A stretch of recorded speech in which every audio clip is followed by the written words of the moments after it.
प्रिय विद्यार्थियों, आपका मेरे YouTube चैनल में पुनः स्वागत है। मैं डॉक्टर आभा पारिक, सह आचार्य हिंदी विभाग, राजकीय स्नातकोत्तर महाविद्यालय थानागाजी अलवर। विद्यार्थियों, आज हम ब्रज भाषा और रीतिकाल के ऊपर बातचीत करेंगे। ब्रज भाषा पर बातचीत करें इससे पहले मैं भाषा के ऊपर कुछ आपको बताना चाहती हूँ कि भाषा किसे कहते हैं। वैसे तो सभी बच्चे इस बात को जानते हैं कि विचारों की जो सशक्त अभिव्यक्ति है उसे भाषा कहा जाता है। हम अपने भावों की अभिव्यक्ति, मैं जो बोल रही हूँ आप सुन रहे हो, वो भाषा ही है।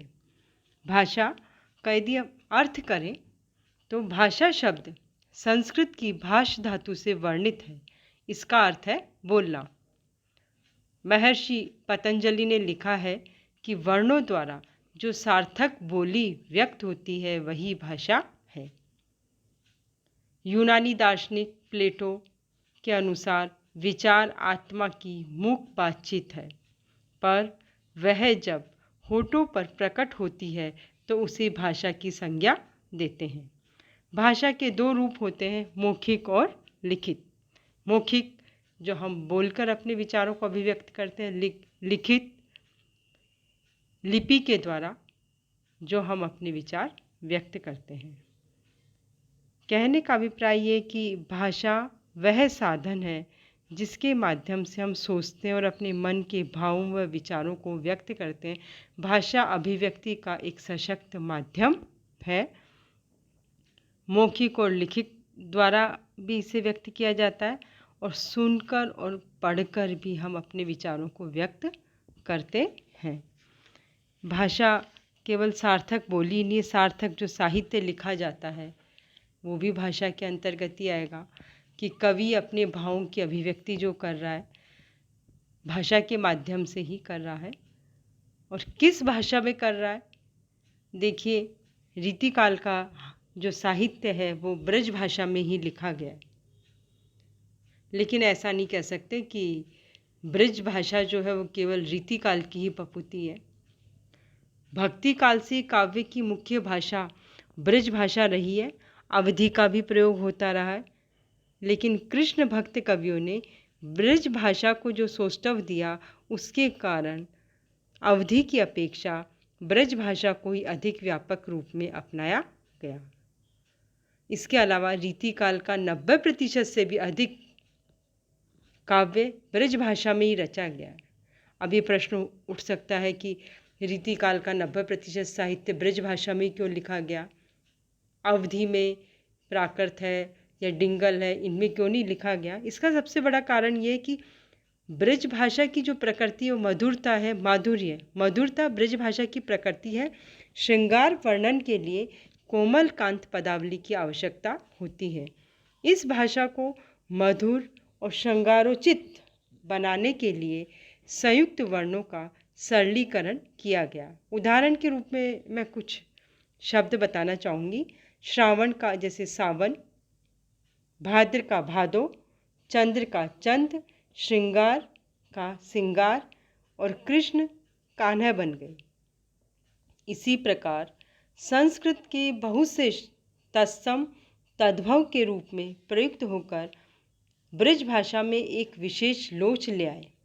ब्रज भाषा को संस्कृत प्राकृत अपभ्रंश की समस्त भाव और शब्द संपदा उत्तराधिकार में मिली। विकासशील और व्यापक काव्य भाषा होने के कारण इसने अन्य भाषाओं और बोलियों, राजस्थानी, बुंदेलखंडी, अवधी, पूर्वी, छत्तीसगढ़ी आदि के अनेक कोमल तथा व्यंजक शब्दों को अपनाकर भाषा की अभिव्यंजना सामर्थ्य को बढ़ाया।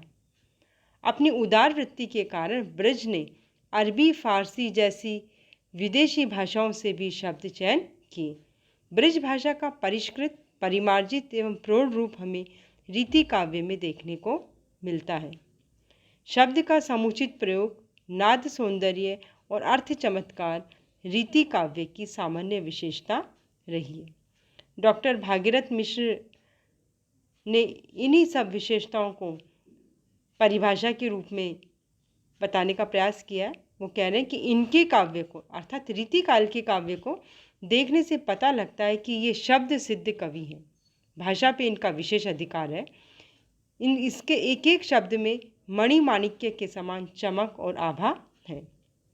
संक्षेप में यही कहा जा सकता है कि रीति काव्य भावना और कला के सम्मिलन का आकर्षक परिणाम है।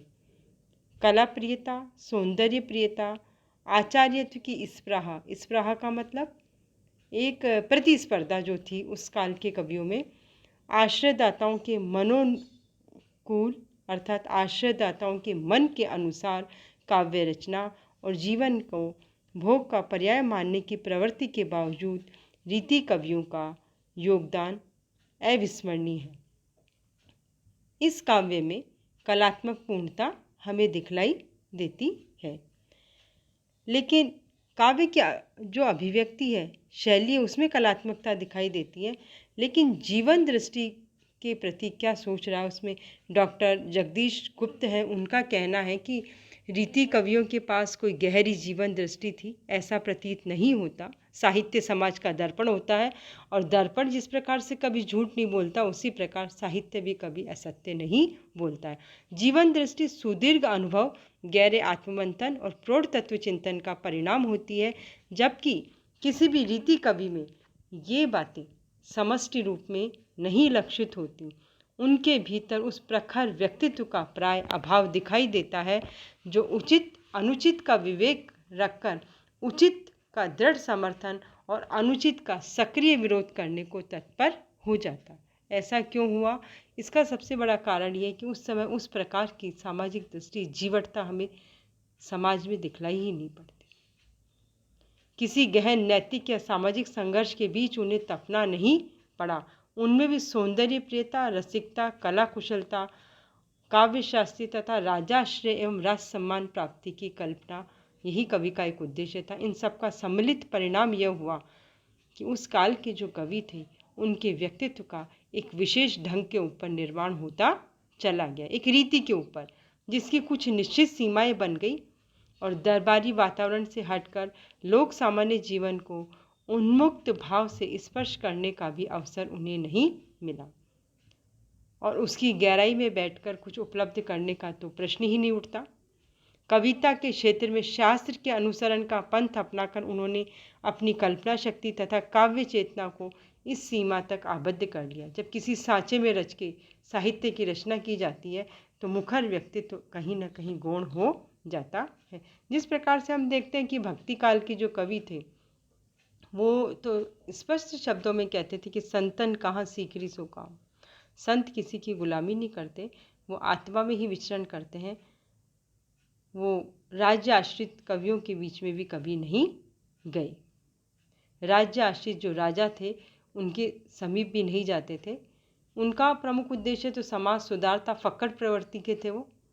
गहरी चिंतन दृष्टि थी और रीति काल का जो साहित्य था वो सौंदर्य और श्रृंगार के सीमाओं में बंध के रह गया था। तो रीति काल के कवि अंत तक इस घेरे को तोड़ नहीं सके और अधिकांश कवि एक पूर्व निर्धारित परिधि के चारों ओर घूमने में ही रहे। तो रीति काव्य एक समानांतर प्रवाहित नीति काव्य की धारा से ही अधिकतर उनको नैतिक दृष्टि मिली, लेकिन स्वतंत्र नैतिक चेतना का उनमें हमें विकास नहीं मिलता। रीतिकाल को निश्चित रूप से श्रृंगार काल रहा, किंतु कुछ कवियों ने, यद्यपि श्रृंगार रस प्रमुख रहा है, लेकिन कतिपय अपवाद स्वरूप कुछ कवि ऐसे हुए जिन्होंने इस धारा के विपरीत भी वीर रस की पताका फहराई है।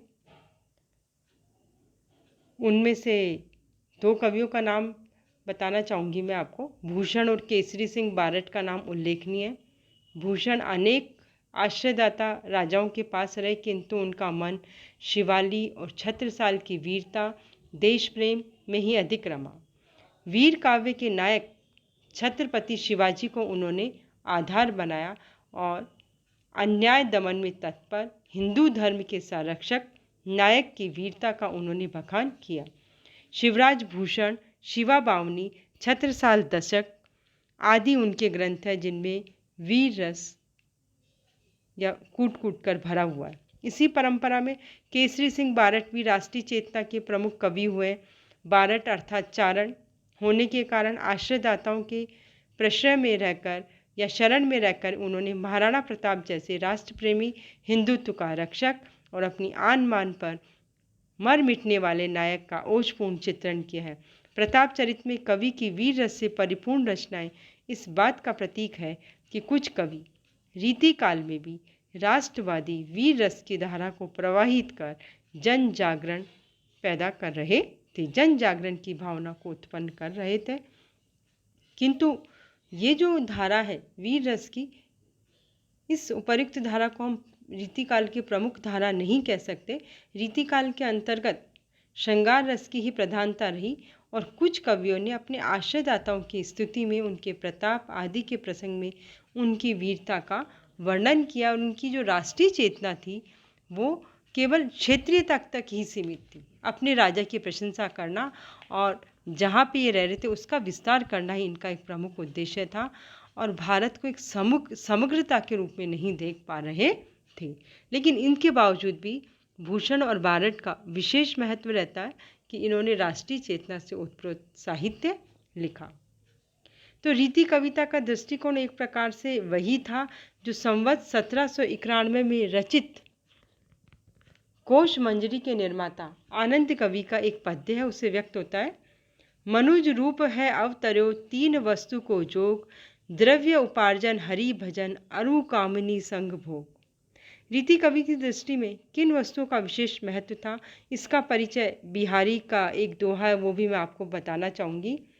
तंत्री नाद कवित्त रस सरस राग रतिरंग, अन बूढ़े बूढ़े तिरे जे बूढ़े सब अंग।